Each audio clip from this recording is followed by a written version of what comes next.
You get a $30 million producer that goes, I've been working with Shane on this very project for about 2 months now, and we've gone from about a 30% show up rate to about an 85% show up rate. And I've written 6 contracts based on this program alone. I kind of think this one works. And that's all they got to say. Now you Yo, got because a people $4 like million money. producer going, wait a minute. So, Yeah. if you got a few minutes, I would love to kind of, the topic of this one, I want it to be, the lead conversion process you guys have, right? Right. I think it's, it's really, really well done. It solves a lot of problems with internet leads, like the Yes, inherent flakiness of them. You that's guys the kind of, you problem. kind of Yep. make them jump through a few hoops, right? Yep. Yep. And I think a lot of agents are kind of afraid to do that to an Oh, yeah. extent. They don't want to, Well, make people jump through hoops, and they I think they take the opposite approach, and hence a lot of failure with a lot of these internet, a lot of complaints. Oh, this is terrible. So I would love, if you'd be cool with that, would love to talk a little bit about your lead conversion process, with yeah, Pepin, and absolutely. the one you've crafted over the last few months, and describe it, talk about it, pros and cons, and the kind of success you've had with it would be Yeah. cool if you think that's doable. Absolutely. And the way I kind of described it as we headed into it with the team was it's kind of the as a young person dating, as long as we don't get a no, we're still in the game. Yeah. So it's the hope of the potential, a yes is awesome, a maybe, or we haven't talked to the person, there's still hope, right? And Yeah. that happens in sales too, right? You get a lead in and you've got this lead. Okay, I've got an appointment. Let's say it's Thursday today. I got an appointment next Monday. Well, if I don't talk to them and get a no, I still got that appointment until Monday. So I keep talking about I got an appointment on Monday, but do you really? And if you've been in the Yeah. business long enough, you know that you've got about a 10% chance. You really pretty much got to know. You're 90% no, 10% yes at this point. And so Yeah. we just wanted to build in. Now we actually want to talk to people often, like regularly. So even on Zillow, 100%. Zillow is the prime culprit of this. And I know why every time I talk to other brokerages and other people in my position, there's a lot of, we poo poo on Zillow, like Zillow's terrible. They're the worst. They're just another lead source and 100%. You can should look at convert. them at anything other, and is it useful and is it valuable to you? Yeah. That's really the question you should be asking. And we're converting at a very high rate. And I believe it's because we don't take a lot of assumptions on Yeah. it. We still treat it again. It goes back to my core philosophy, Gustavo, that every single transaction is going to start with a conversation, not an inbound lead.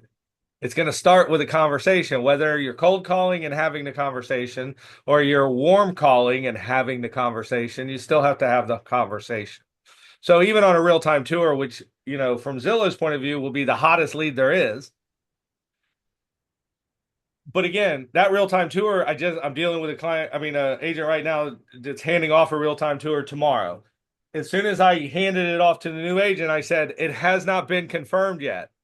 And they replied, but it's a real time tour. And I replied, but it has not been confirmed yet because it's not really a real confirmed appointment yet because you haven't talked to somebody, And so what we do immediately, we get the leads in, depends on the source, but something like Zillow, we don't want a lot of people in the mix there.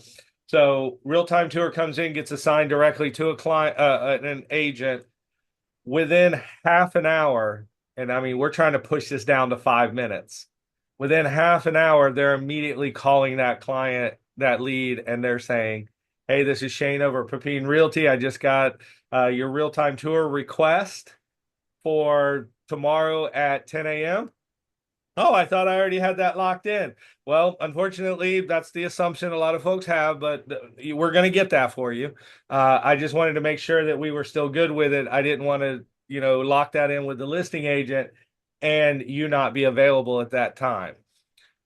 And they go, yeah, no, I want it tomorrow at 10 a.m. Great. Let me make sure I've got all your information, your name, your phone number, your email, and I'll jump off. I'll get that locked in with the seller, and then I'll call you immediately or text you immediately back and let you know that we're locked.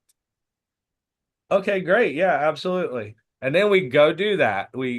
Yes, we've got it on real time tour, but we're finding so many mistakes, even within real time tour, showing time, all that, that we're still calling the listing agent directly and saying, hey, Shane at Pepin Realty. Yeah, you just popped on my board for a tour tomorrow and showing time at 10 a.m. Are we locked in? Yes, you are locked in. I've got you set. We're already arranged it. Do you want me to, so we're having this great conversation, and it's really helping our conversion rate because we're really working with our agents on better conversations. If you're a buyer's agent, have better conversations with the listing agent. And we're finding even with veteran agents going, what do you mean? You want me to talk to the listing agent? I don't. And it's like, yeah, I want you to talk to the listing agent. And we're finding the success is coming, and we're winning multiple offer situations because of our conversation with the listing agent. And we ask them directly, what is what is your client looking for? How can we make this work for your client? And it may be a post occupancy that nobody knew about up front. And we include that in our offer, and we automatically win, even though it's not the highest offer, because we included the opportunity for a post occupancy. And Shane, what do you find? What if you don't go through the trouble of having that conversation, can even a Zillow Flex real time tour? Yeah. What's the typical show up rate? If you do nothing, have you guys measured how successful it is versus if you guys go through the whole process of confirming and double checking and talking to everybody before a real time tour? Show up rate's less than 40%. Probably right now we're probably tracking closer to 32-33% show up rate. And with this process, how high have you been able to bump it up? Our show up rates on all confirmed appointments is 87%. Okay, that's pretty awesome. So we and that's the top of the top, the creme de la creme, Zillow Flex real time tour. What about a run of the mill, internet lead? Right, something you're getting off of Google or Facebook, or what's the process for those folks look like? Because you can always assume there's less intent there. What do you guys do to help those folks bump up their attendance rate? Same. It's a process, right? It's an over communication process. So a GLS comes in. I just dealt with one 2 hours ago. Popped in. I called the lead directly. I talked to them. I'm the client relations manager. I establish the relationship between the brokerage and the client, and then we will get the correct agent assigned to you. We have that conversation. And this is something I believe from the field work as a realtor anyway. Make a promise and then keep it. So we push every single one of our agents, make a promise and then keep it. So I immediately say during that conversation, I say, great, I've got a lot of great information. Thank you so much for sharing all that personal information with me. I certainly appreciate it, and we'll protect it for you. I'm going to go ahead and start looking into this and get the right agent assigned to you. In the meantime, within the next hour, I'm going to text you my personal contact information and just a thank you text for having this conversation. And then within half an hour, I send that text. Gotcha.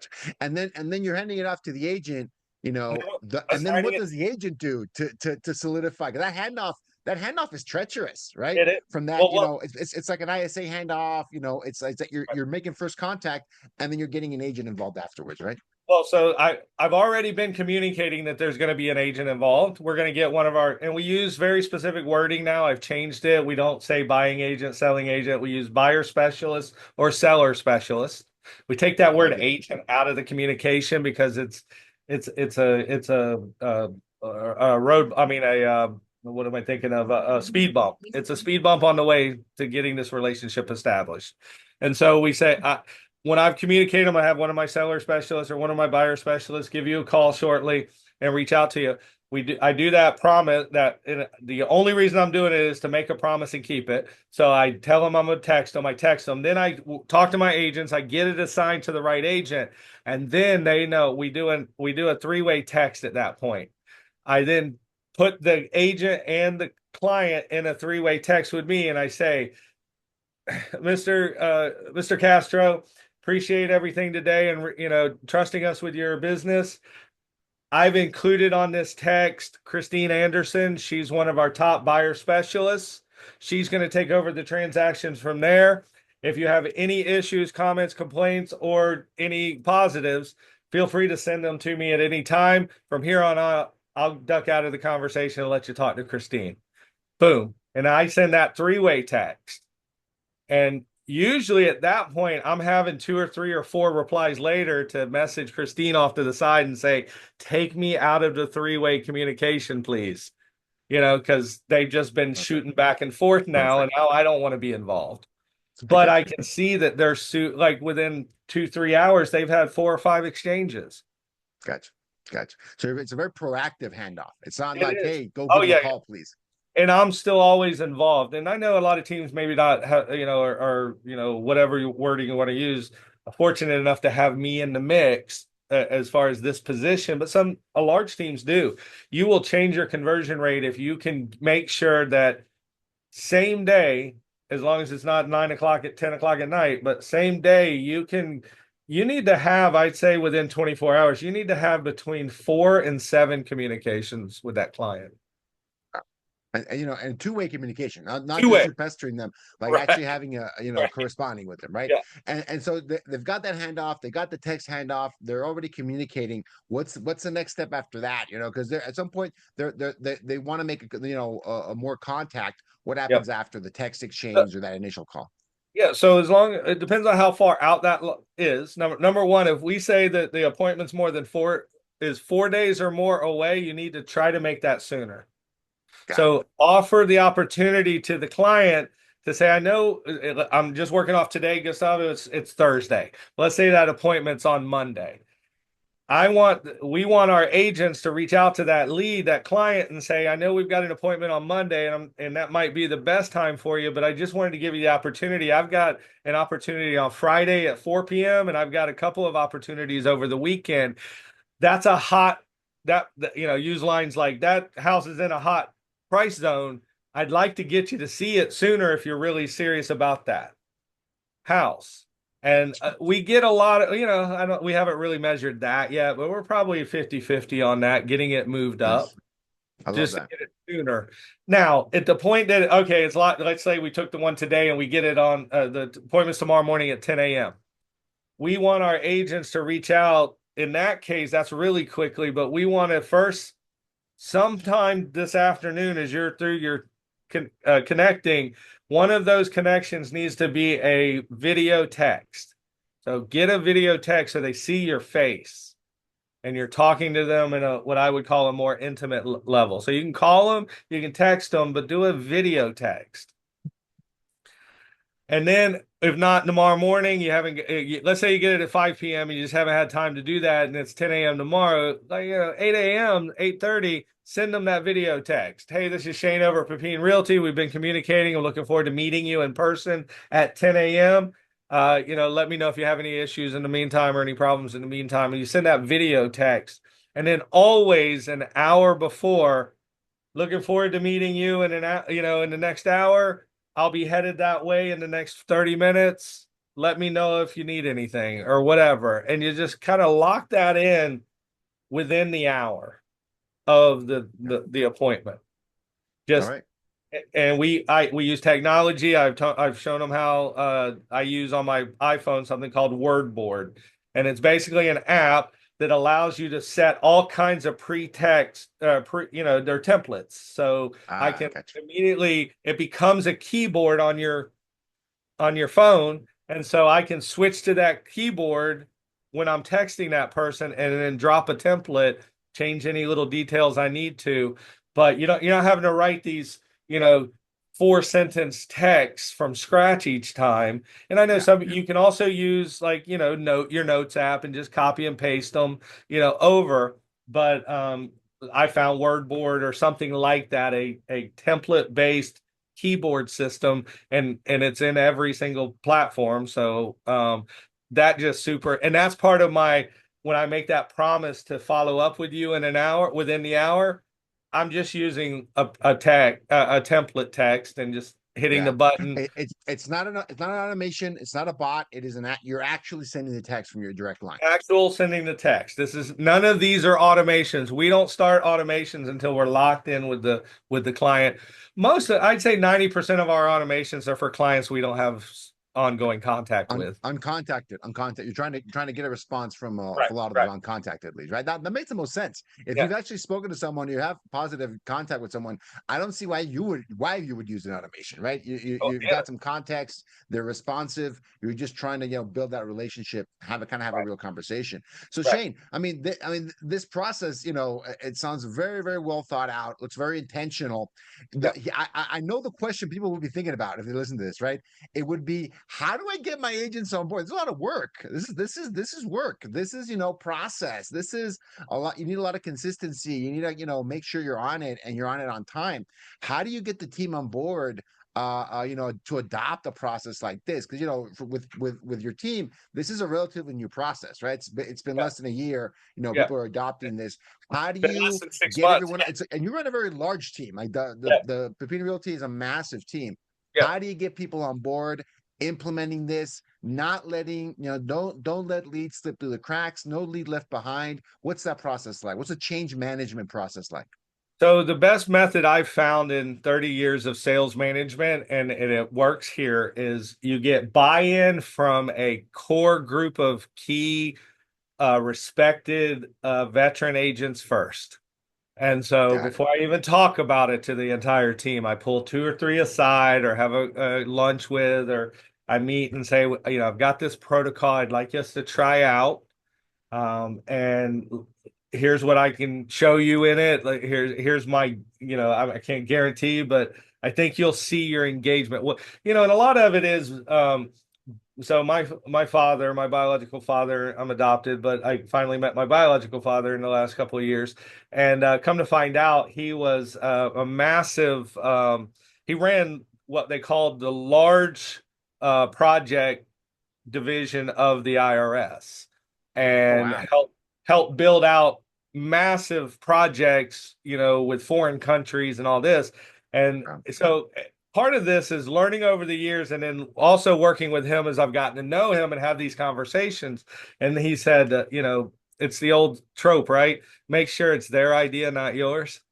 And Much more so likely to have success. they'll adopt it if it's their idea. So you have those early, you got it. It's intentional. You got to have a couple early meetings. What are you struggling with? Where are your pain points? Overwhelming the pain points early on are the show up rate. We want to, because you got senior agents who make really good money, who are very busy, and they don't really want to take much Zillow, but they know they're team players. That's already built into our brokerage. So they're like, we want to continue to take Zillow, but they're very frustrating to us. So the show up rate's terrible. Oh, your pain point show up rate. Let me work on that for a couple of weeks. I put together that program. I come back and meet with them. So we go a month or two with just them. Got And it. then we have a team meeting where I roll out the whole thing and people begin to kind of, give the pushback. And then those agents start speaking. Got And it. Got it. Got it. So it's when not when just Shane. you It's not just Shane's idea. yeah, Shane making us do this. Shane and yeah, his process and his yeah, rules. yeah, This is yeah. not a Not Shane mine. thing. Yeah, you get a $30 million producer that goes, I've been working with Shane on this very project for about 2 months now, and we've gone from about a 30% show up rate to about an 85% show up rate. And I've written 6 contracts based on this program alone. So I kind of think this one works. And that's all they gotta say. Now you got Because a people four like million money. dollar producer going, wait a minute. Look, Hold look, the so phone. I just think it's core. These are all. I mean, I all the way back to the Marines, and I just learn. You learn these core elements of leadership and how to get buy-in from your team, and you just got to put those into place. And I know I've been in teams where it's like it's my way or the highway. You're going to do it, and it's just ineffective. So Yeah. the answer is get buy-in from a couple of core senior respected agents. Go to them. Don't tell them what you're doing like directly, like forcing it on them, but say, what are your pain points? What are we trying to solve? Because the thing you're solving for them is the thing that everyone's having the problem with, right? Which is show Gotcha. up rate. What your show up rate is. It's terrible. If it's terrible for a $25 million producer, it's terrible for a $2 million Even producer. worse. Yeah. Yeah. Yeah. And so, yeah, you get that early buy-in, get them to have the conversation in the team meetings where they're kind of supporting the idea. And and obviously you want to give credit and you say, yeah, I mean, I started this 2, 3 months ago, and with them, with with Holly and Mark and Christine, and they're the ones that helped develop this. Oh, oh, it's not just Shane's idea. It's Holly, Mark, and Christine helped develop this. Gotcha. No, and it's a very different message, like you said, right? Very different message, very different reception. Because I think a lot of teams struggle when they want to change the process, when they want to add, more steps. There's resistance. I think that Absolutely. people, have a natural resistance to change, Yep. especially if they're unsure of the reason for it and they're unsure Yep. about the result, right? Right. If they're unsure of the purpose of the change and they're unsure of what benefit they're going to get, good luck, right? Having people do it, maybe they'll do it once, so you stop nagging them. But I don't know if they're going to do it twice. I don't know if they're going to do it 3 times. They're not going to do it consistently. And I think if you don't do this consistently, I don't think it's going to work. And Shane, what if any accountability measures do you have, right? Because to make sure this is an ongoing thing, it doesn't slip by the wayside. Or if it slips by the wayside, you've got agents. Hey, I've got more agents I can give these appointments to. Like, who else actually wants to step up? Do you have Yeah. anything like that, like an accountability process for Absolutely. them? Yeah, absolutely. So, I mean, starting with our broker, Betsy Papine, who steps up not regularly, like it's every single week, but often enough to remind everybody that every single lead that comes through this organization is owned by Betsy Papine because in some way she paid for it. And so these are team leads. These are Papine Realty team leads. So they're not yours. They're the team's leads. And so you're giving the privilege of working them. That's part of being on the team. You're walking in and I mean, we've gotten it down to a new agent license, getting on the joining the organization, qualifying for the team. It's a qualification process, but within 3 weeks of licensing and coming on board, they're getting leads handed to them directly. Or now we've moved it. We no longer hand out leads, we hand out appointments. And Love so, it. but they got to follow the process. And then that's what the ISA department is for. That's why I continue to hire. I'm at 5 now, and I continue to hire more ISAs. Florencia is looking for me 2 more right now Love because it. we're watching those. I mean, it takes bodies. It was just me 6 months ago, but now I got bodies who are, you know, we are able to effectively use our CRM, which is Sierra. I'm not a paid advertiser for Sierra Interactive, but we're able to put the filters in there that, like, one of them is Zillow buyer needs attention. And you hit that filter and it gives you every single Zillow buyer that has not been contacted in the last 24 hours.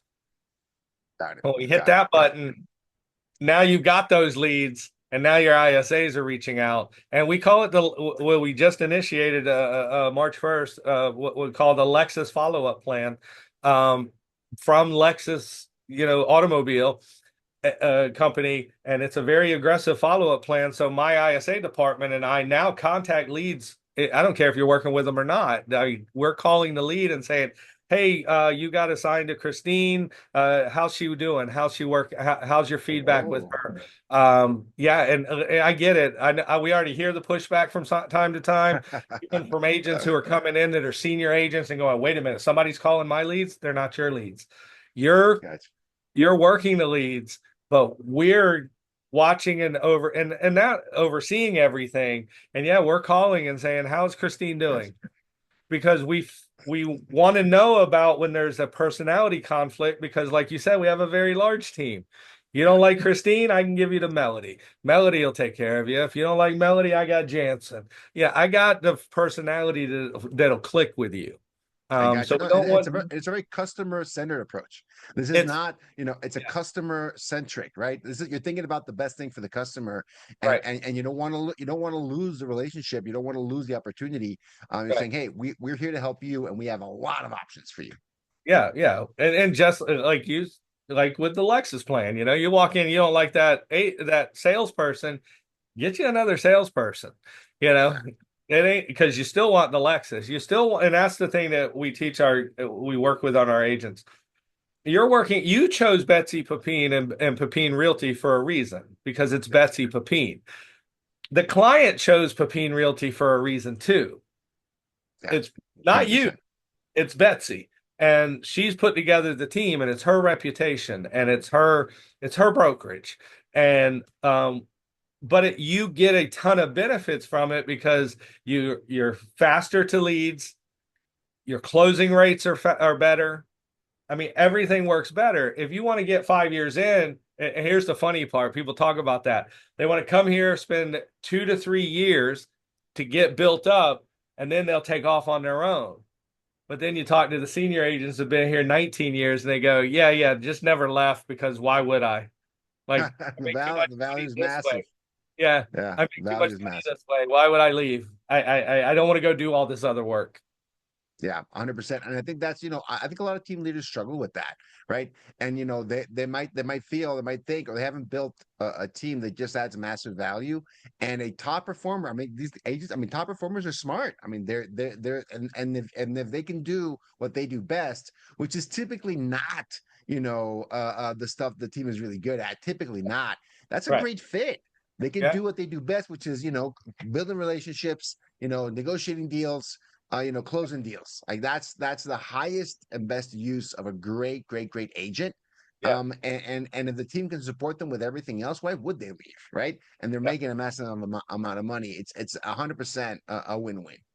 Yeah, and I was prepared, through the process. As I came in and began all this, that and had a couple of in leadership say, get ready to be the bad guy, and it's like, you know what, it hasn't come out that way because we're generating results. Like, Yeah. okay, they don't.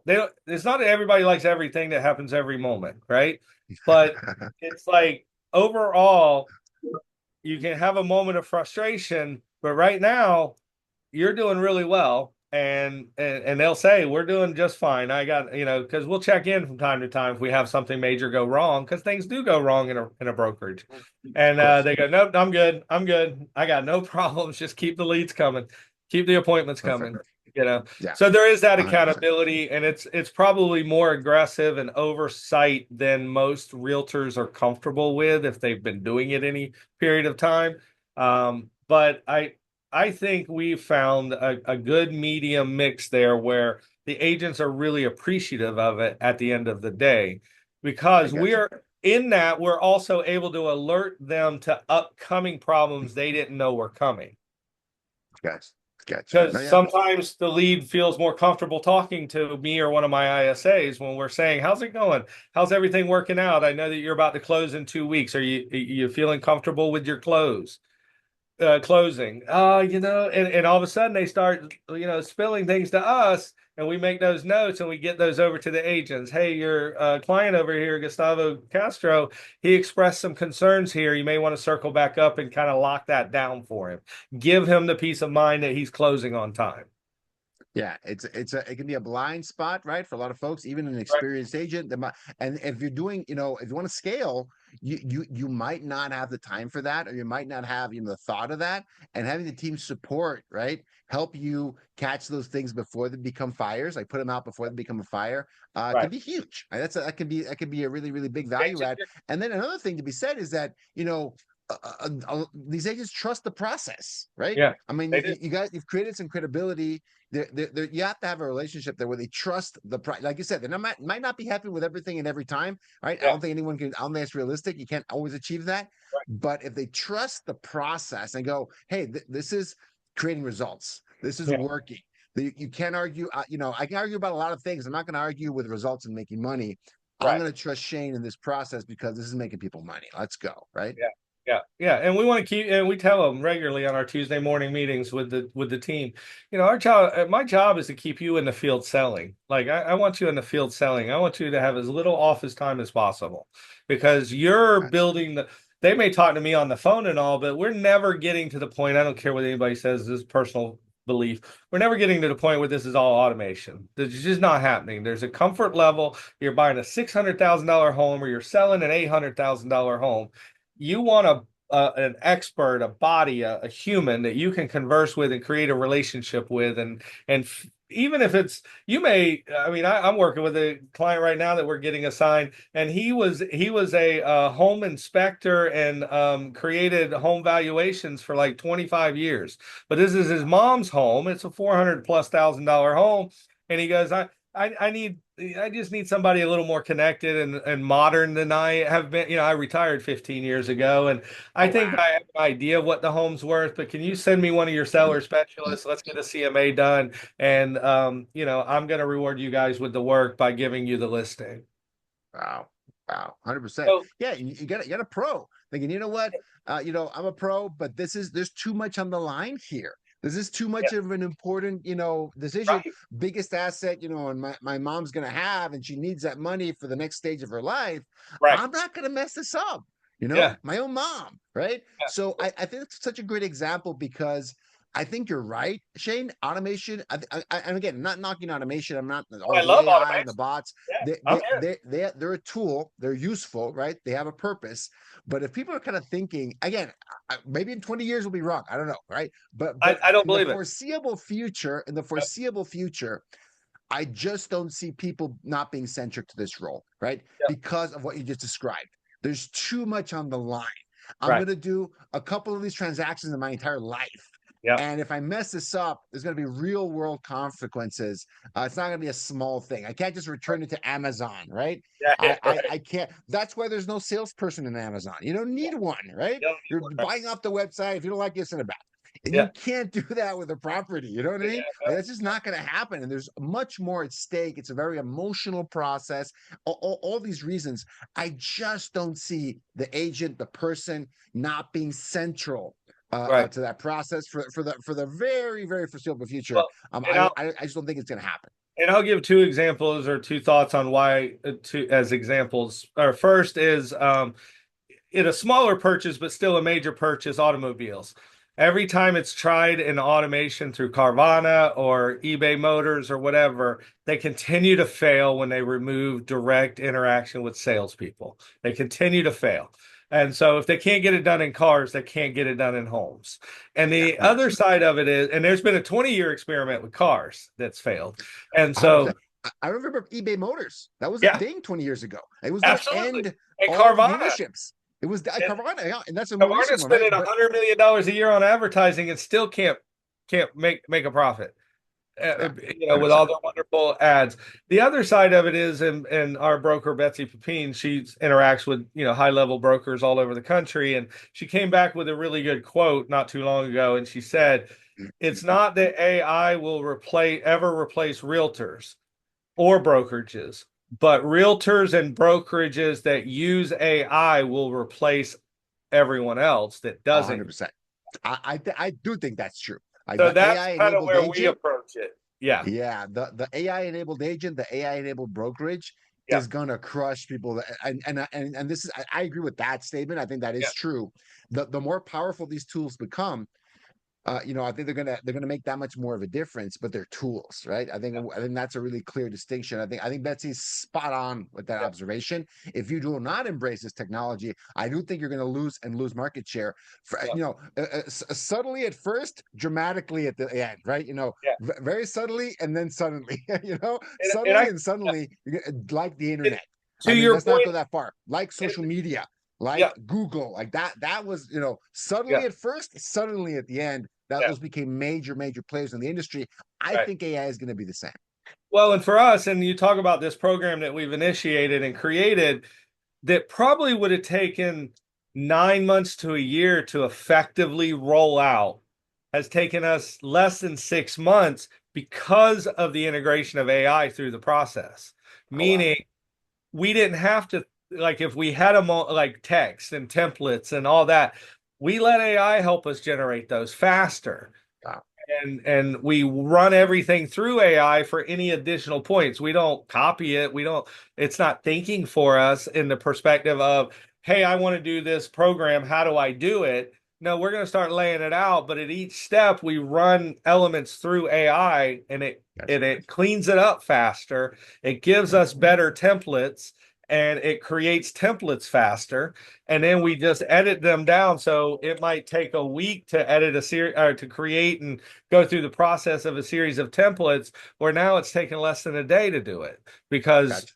we put in the basics and we get it, we get it returned to us, and then we edit it, and the next morning we're sending out, mature formed template systems that match each step on us. Then we just send it all through AI and say, this is our program.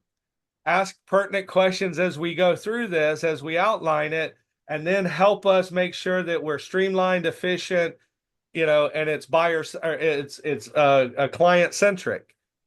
And then we do that process for a half a day, and we go from what might have been a 70% system to a 97% system.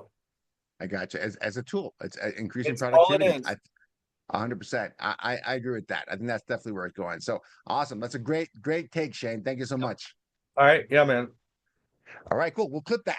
Put it in the books. We'll put that. That'll be so appreciate you, man. Thank you so much. So that'll be I'll slice it and dice it and No we'll worries. put it out in Yeah. a few weeks.